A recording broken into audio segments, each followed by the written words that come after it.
So will Hillary Clinton's health impact the vote? Political analyst Dallas Jones joins us this morning to talk about it. Dallas, good morning to you. Good morning. So this video of her, and I've seen it from a couple different angles, it is jarring to see her nearly collapsing and being foisted into that van. Absolutely. There in New York. How much do you think that hurts from an image standpoint, because people are watching it? Well, I think we've heard a lot swirling around Secretary Clinton's health.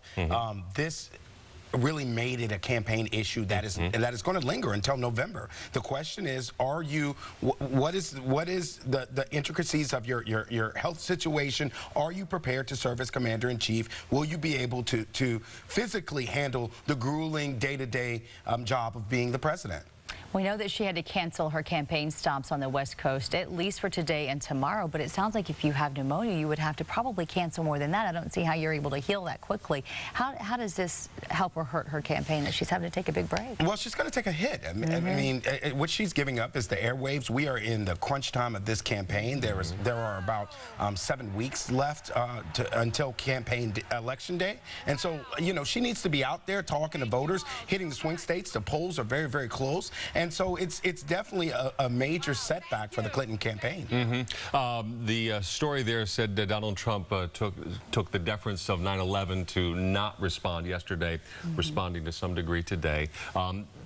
He said he wants her to get well. He wants her back on the trail. Also said, look, I'm having some tests and I'm going to release some very, that's the Donald speak, very specific numbers here. Both of these candidates are going to be, they're going to be elderly by the time inauguration comes around. They can't afford any secrets, can they? Absolutely not. And surprisingly, you know, Donald Trump had the benefit of 9/11 for his team to really come up with a calculated response.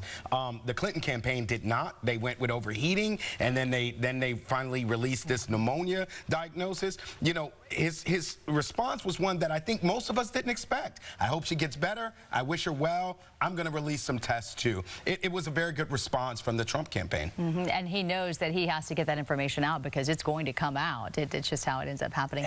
Let's talk about this race. It's tightening. Do you expect that trend to continue with all of this going on? Well, I think it's going to close even more, particularly if she has to stay off the campaign trail. It's going to allow Donald Trump to really allow his message to resonate. And so what that means is that, you know, the Clinton campaign is going to have to fight uphill if she has to take a significant amount of days off in order to recapture the headlines and gain that momentum. And so with the polls being so close, I think that this is going to have an effect on the polling. I'm not sure that it will have an effect on the overall outcome of the election. So next up for both of these candidates is the debate. Ultimately, they're on stage, they're facing each other. Does this health issue become part of the conversation there, do you think?